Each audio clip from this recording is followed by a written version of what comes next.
Hi viewers, நீண்ட நாட்களுக்கு அப்புறம் ஒரு வீடியோ. கொஞ்சம் டைம் இல்லை, அதுதான் வீடியோ போஸ்ட் பண்ண முடியல. இந்த வீடியோ எடுத்து பார்த்திங்கன்னா ஒரு 4 நாள் ஆகுது. இப்போ பார்த்திங்கன்னா மொட்டுக்கெல்லாம் வந்து ரொம்ப கம்மியாக தான் இருக்குது. காரணம் வந்து நான் சரியாக மெயின்டைன் பண்ணலை. எனக்கு டைம் இல்லாதனால கொஞ்சம் சரியாக மாடி தோட்டத்துக்கே நான் போகல சரியா அப்படி தான் சொல்லலாம். நான் லாஸ்ட்டாக ஃபெர்டிலைசர் கொடுத்தது எப்போ பார்த்திங்கன்னா லாஸ்ட் வீடியோ நான் போட்டிருந்தேன் இல்லையா, அதாவது வந்து ஒரு 10 டேஸ் பேக் தான் நான் வந்து இதுக்கு ஃபெர்டிலைசர் கொடுத்தேன். அதனால் வந்து அது என்ன ஆச்சுன்னா, நம்ம கட் பண்ணி விட்ட இடத்துல தளிர் வந்து அதில் மொட்டும் இருக்குது, ஆனால் ரொம்ப பெருசாக மொட்டு கிடையாது. நேற்று நான் எடுத்த வீடியோவில் பார்த்தீங்கன்னா நிறைய மொட்டு தெரிஞ்சது. அந்த வீடியோ உங்களுக்கு நாளைக்கு போஸ்ட் பண்ணுறேன். இந்த வீடியோ எடுத்து 4 நாள் ஆகுது. இனிமேல் மல்லி வந்து படிப்படியாக குறைய ஆரம்பிச்சிடும். அதுக்கப்புறம் பார்த்திங்கன்னா நம்ம முல்லைச்செடி வச்சுருக்கோம் இல்லையா, அது வந்து நல்ல பீக்கில் வரும். அது நிறைய பூ பூக்க ஆரம்பிக்கும். ஆடி மந்த்லாம் பார்த்திங்கன்னா நல்ல முள்ளெல்லாம் நிறைய பூக்க ஆரம்பிக்கும்.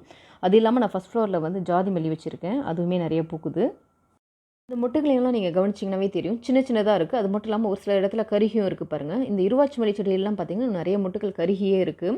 காரணம் என்ன அப்படின்னா, நான் வந்து அது புளிச்ச மோர் ஸ்ப்ரே பண்ணியிருந்துருக்கணும். அது பண்ணலை, அது டைம் இல்லாதனால. நான் ஆல்ரெடி சொல்லியிருப்பேன் உங்களுக்கு, வாரத்தில் ஒரு 2 தடவையாவது நம்ம புளிச்ச மோர் ஸ்ப்ரே பண்ணால் தான் நமக்கு இந்த மாதிரி பிரச்சனைலாம் இல்லாமல் இருக்கும்.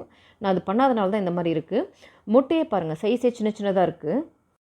இதுதான் இருவாச்சி மல்லி செடி. இதனுடைய பூ பார்த்துருப்பீங்க நீங்கள், ஆல்ரெடி நான் உங்களுக்கு காமிச்சிருந்துருப்பேன். அது மட்டும் இல்லாமல் அந்த செடியும் மொட்டுங்களும் வந்து நிறைய மொட்டு வரும். செடிகளும் ரொம்ப நல்ல ஸ்ட்ரென்த்தாக இருந்தது. ஆனால் இப்போ அது அந்த மாதிரி இல்லை.